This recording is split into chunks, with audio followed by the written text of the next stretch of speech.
What's up guys, this is Foden here with a little basic sort of tutorial now about setting up renders.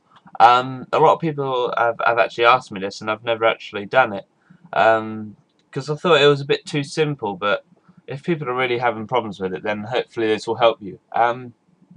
Okay, first of all you need to have your scene, so I'll just pick a scene. So choose this scene. No, that's not good. No, I won't use that one. Scene 8, what's that? Alright, yeah, look. It's a first person animation. Not first person, fucking. It's like a close up animation of a guy who's obviously a bit mad and he's a bit disappointed in himself. And he's shaking his head, his eyes are closed, and his mouth's like, fuck, shit.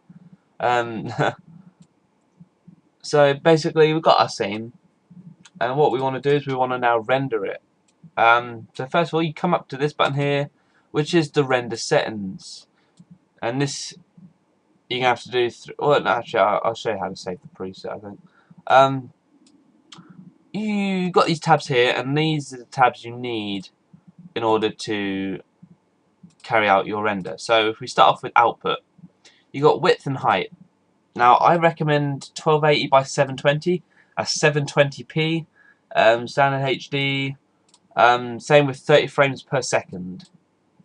I wouldn't start changing the resolution or anything. I'll just keep it at 1280, 720, and 30 frames. Yours might start off at something else, especially for the width and height. And make sure it's on pixels as well, not centimeters or whatever. And then if you go to frame range, this is where I think this might confuse a lot of you. This is the render on the sort of the timeline. So where it says frame range, if you want the whole thing to be rendered, you will click all frames. Or you can click current frame and then scroll along if you want to save a picture. So that's current frame for only one. So from frame 67 to frame 67. So frame 67 will be rendered out in whatever format you would like, and that would usually be a picture. We'll get to format in a minute. Manual is you can choose, so I want from 20 frames to 45. But usually I use all frames, and I create my whole scene in 0 to whatever I choose, and then that'll do all of them. So coming back, right, that's the output tab selected. So the width, height, frame rate, and the frame range from and to, and that's all you have to do. And then if you go to the save tab, make sure save selected, go to file, click this little button here and choose whereabouts you want to save it. So you could desktop, type it like that and click save. So now you've set the output directory, so it's going to be saved C drive, users folder, 24282, which is my profile. I don't know why it has 2482 in it. I want to change it but I can't. And then it's to desktop, and that's what the name is, what I've just created, and that'll be saved there. The next thing is format. If you're going to do a video, I recommend downloading QuickTime. You can get it off Google, download it, install it, close Cinema 4D down, reopen it, and you'll have all these QuickTime options. I would go to QuickTime Movie just for a solid video, and then I'll go to options, check compression type, and H.264. So if you need to revisit this video, keep the link and then keep revisiting if you want to see how to render out this video like that, like in this sort of way. You'll click H.264. If you wanted to render out the video, say for example this scene, I just wanted to render out the guy. I didn't want the background, and you can do that as a video.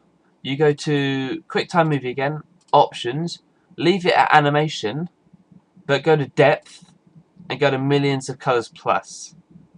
And once you click that and click OK, check alpha channel, and then you can click that middle button and that will render. Same thing, pictures. It's all about knowing your formats basically. We know PNG, JPEGs, they're all picture files. I think actually Cinema 4D has actually separated them. All these are picture files and all these are movie files, like so. So yeah, so we've got the output and save tab done. You don't always have to have alpha channel selected. If you just want the whole thing to be rendered without cutting out background and that, have alpha channel selected off. Don't worry about 8-bit and that as well.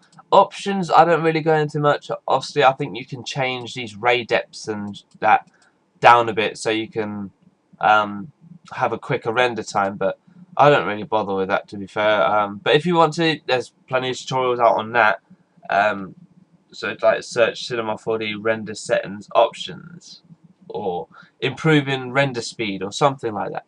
And then down here you've got effects that you can put on your render. For example, because I was just reading sharpen and I can't remember what I was going to fucking say.